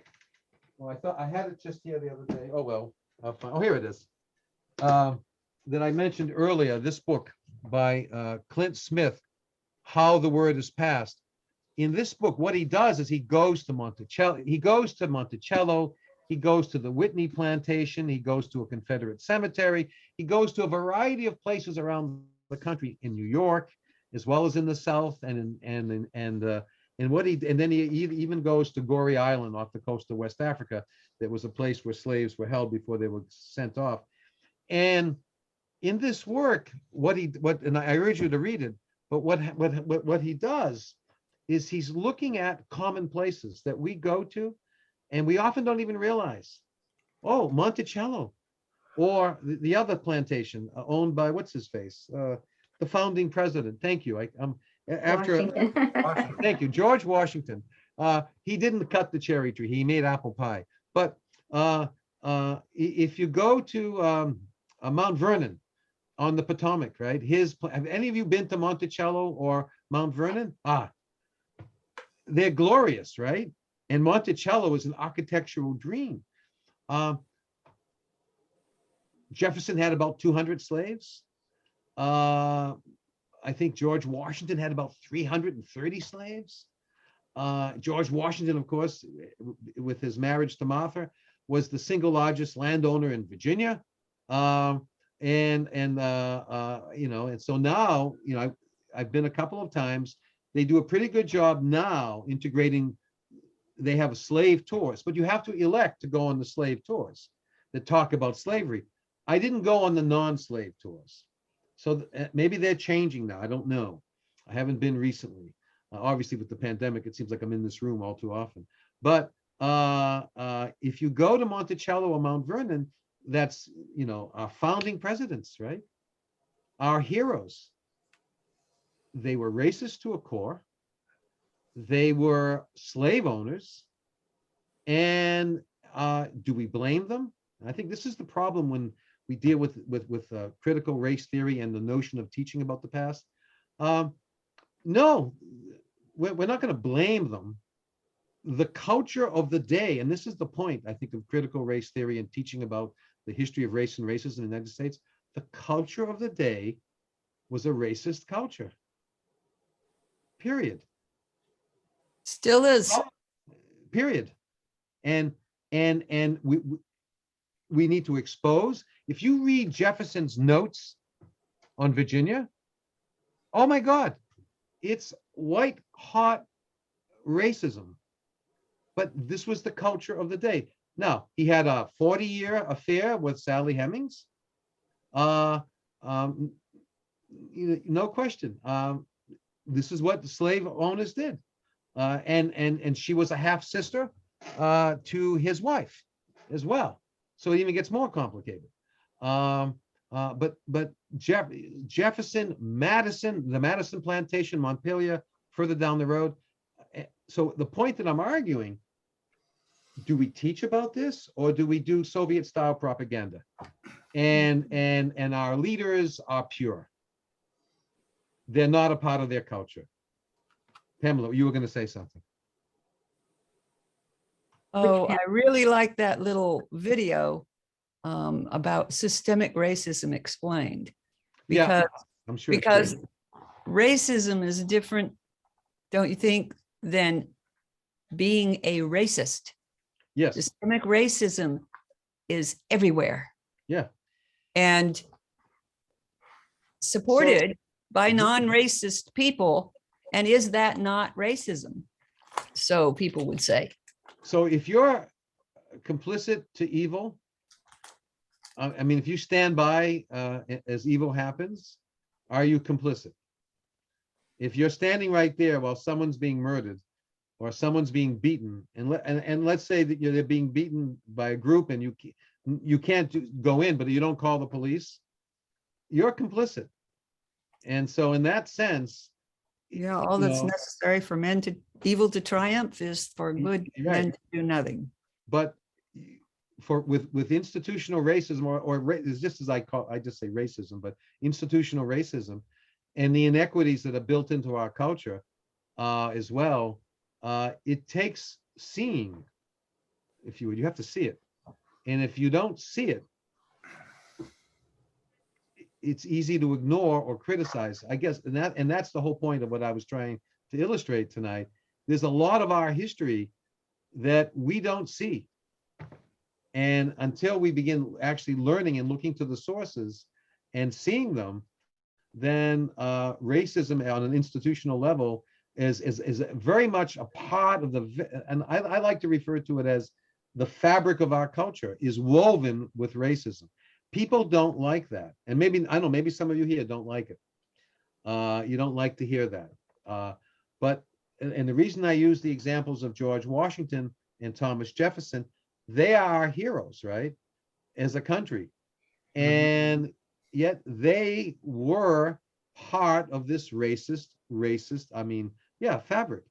Anyone who owns slaves, sells them, beats them, has, we won't even get into the power dynamics of the relationship between Jefferson and Sally Hemings. We have no idea. But that is not what we today expect of our leaders, obviously. But then it was a different world. So I think the key here is, can we learn about our real past without being pummeled by demagogues who say, oh, no, that didn't happen. We have to maintain. It's sort of like the Soviet Union. The Soviet Union, when it existed, its leaders, its heroes could do no wrong. Is that what we want in this country? Apparently, for some, yeah, because it's all apple pie, not Kentucky Fried Chicken, Southern Fried Chicken, And the Confederate flag, don't worry about the slaves and the racist part of it. No, no. It's not like the Nazi flag. It's Southern Fried Chicken. So David Luann has a question. yes, Luann. I don't know if it's entirely a question, but it's going back to your comment of, basically what do we learn? What did we learn in school, and what do Yes. people learn in school? And I remember growing up in, like the 50s and 60s.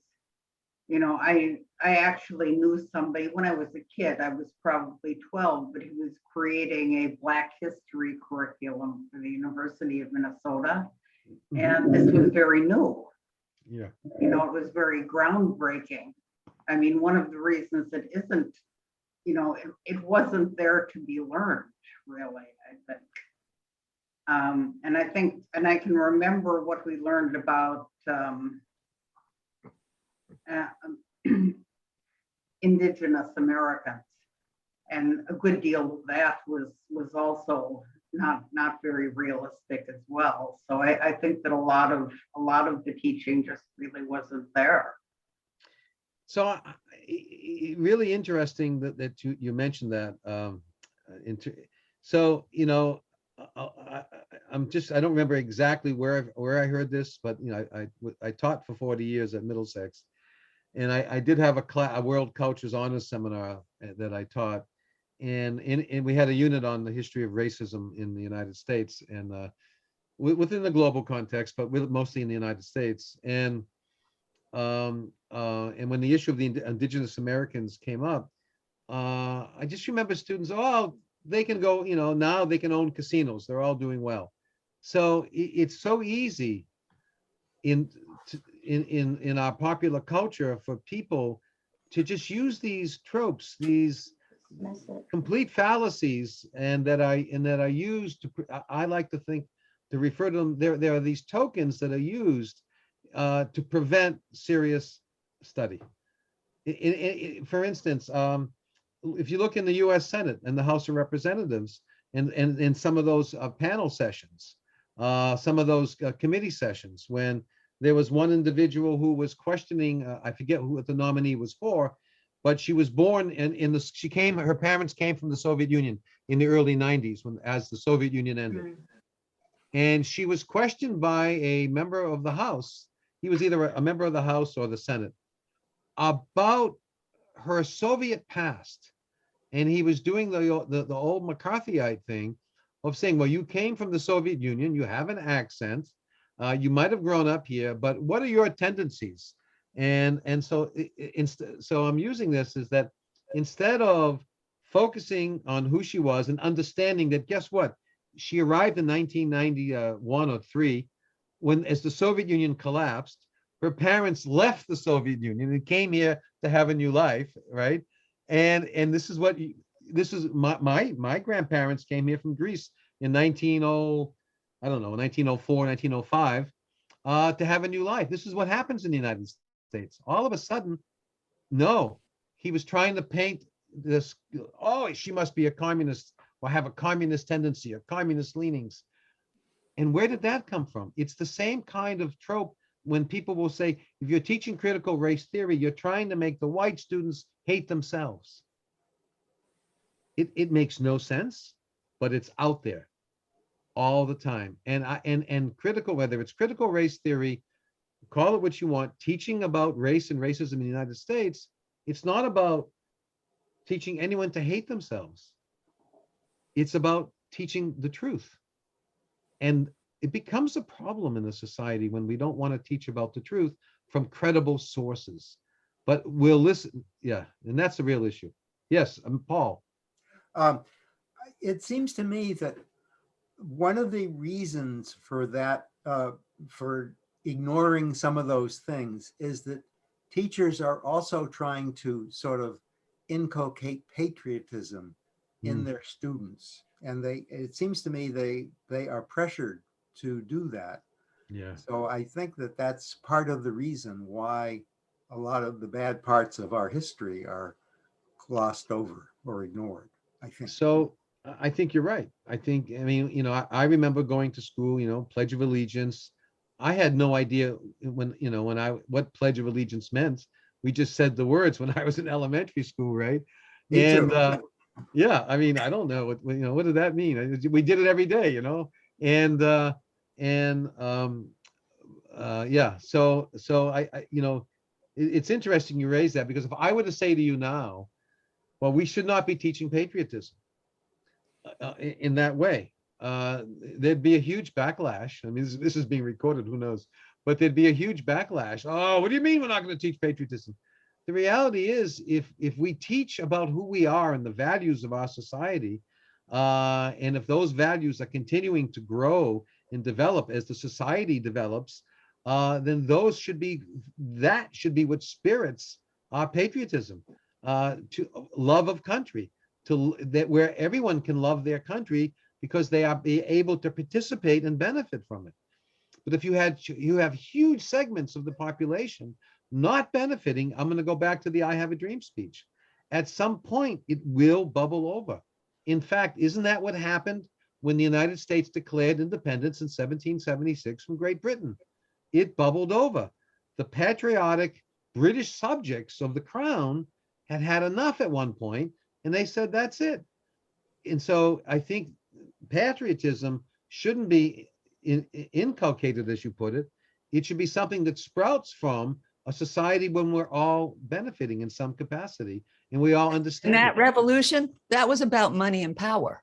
Yeah, it always is. That wasn't about freedom. No, that was about the freedom to make money and the freedom to be free, if you would, from the stamp acts and all of the other kinds of acts that were infringing upon business. Yeah, you're right. There's But- something I don't really understand. I'm in a politically divided family at the moment, but it Aren't we just all? seems, I don't understand how someone can be more afraid of socialism than they are of fascism. It just doesn't compute with me. No, I mean, my father fought in World War II, and my one and three uncles. My father was followed the Battle of the Bulge, and my uncles were in the Pacific Theater, and they were not educated at that time. They were just regular folks going to war to fight the fascists. And I remember my father saying, we just wanted to get in there and then get out. But and now it's as if that never happened. That somehow we weren't fighting the fascists or the Nazis when they're here at home, it seems, to your point, and that somehow socialism is the evil. Now, I'm just going to raise this. This isn't the topic for our discussion. I don't even know what that means anymore. I really don't. I don't understand what that even means right now. If you are benefiting from Medicare, then you could argue that that's a socialist public policy, right? If that's what socialism means. I mean, I don't even know how it's being used. Is helping your society a problem? I mean, if you're getting veterans benefits, that's the government paying for your benefits for your years as a veteran. If you're getting a public pension, you put into a pension, you retired, and then you're getting your pension. Is that so? It doesn't even make any sense, because it's not meant to make sense. I think it's meant as a tool to stop true discussion on real public policy issues, is what I'm thinking. I mean, I traveled to the Soviet Union in the late 1880s, yeah, in the 1980s, as part of the opening up process. I used to teach the Soviet history class back because my master's was on Russian history, but in any event, as it was falling apart. And all I can tell you is that whatever that wasn't the democratic societies of Western Europe, right? And so somehow when we think of the democratic societies of Western Europe and their social policies, many people will say, oh, that's socialism. the question that I have to raise is, what does that, again, what does that mean? Does that mean you don't want your Medicare, you don't want your veterans benefits, you don't want affordable education? You know, you don't want, you're right, your public libraries, your schools. I mean, right now, it's getting to the point when even public higher education in Massachusetts is incredibly expensive. You know, an average family of 4 will be hard pressed to send their children to, I mean, even a UMass Lowell, I say even, meaning it's one of the most affordable places. I highly advocate people to go there, you know, absolutely. But if you're going to live there, it'll cost you upwards of what, 28 to 30, 25 to 30,000 a year, if you're going to live there on campus. And that's a lot of money for families. If you have 2, 3, 4 children and you're making average wages, you can't even afford it. So I think what happens is socialism is carted out instead of a discussion of whatever the issues are. So if you have real issues to discuss, let's just say it's socialist. That way we don't have to discuss it. Well, that's what Yeah. critical race theory is all about too. It's just The thrown same out thing. there to Yeah. just, Don't teach the past. oh, It's critical race yeah. theory. It's evil. Heck, liberals, that's evil. Well, and there you go, right? Or they'll tell you, well, you know, the Democratic Party, that's the party That's evil. of the racists, because the Democratic Party was a Southern party. They were, you know, they were the Dixiecrats for sure, not just after World War II. The Republicans were the party of Lincoln, right? The Democrats wanted to end Reconstruction. Things have changed since then. So they'll throw something out, but I may be talking too much right now, I fear. So, yeah. Any other comments or any criticisms? You don't have to agree with everything that I said. You know, if you don't agree with something, tell me that, and I'll try to, yeah. Could I lay out a theory that, or maybe that I've heard? I mean, I didn't cook this up myself, but that Please. racial differences are simply a map of the past environment that the people came from. Right. And that, you know, the African Americans have dark skin because that gave them protection from the intense sun in Africa. And people from the Orient have sort of small, narrow eyes because that kept their eyes warmer in cold weather, or so I've heard a Harvard professor say. And that's why their noses are more, not as prominent as people from the Middle East or those regions. So that all of these traits are basically we're all related to the environment that the ancestors of those particular people grew up in. And So, yeah, I mean, at the beginning I had said that we're one human race, one human species, and we have variations. yeah, And that's just the reality. But yeah. when talking about oh, bye, Amy. Yeah, we're talking for a long time, but bye, Amy. Thank you for coming. But I want to just argue when thinking about human beings, we really need to have the long view, right?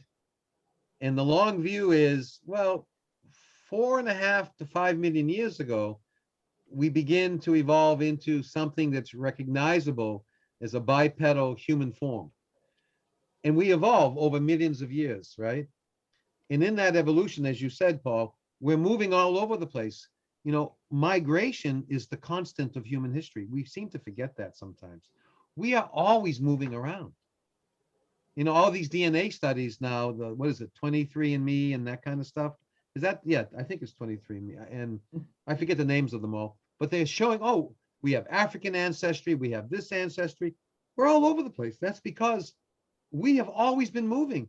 When we first evolved and began to migrate out of East and Southern Africa and populate the planet, we interacted with others. So movement and interaction with others, we even know now that Neanderthal interacted with early Homo sapiens. And so we have Neanderthal DNA, and essentially. Denisovians. Say it again.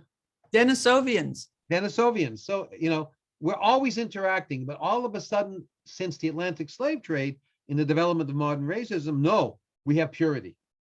There's no such thing ever, I'll say it like a New Englander, ever.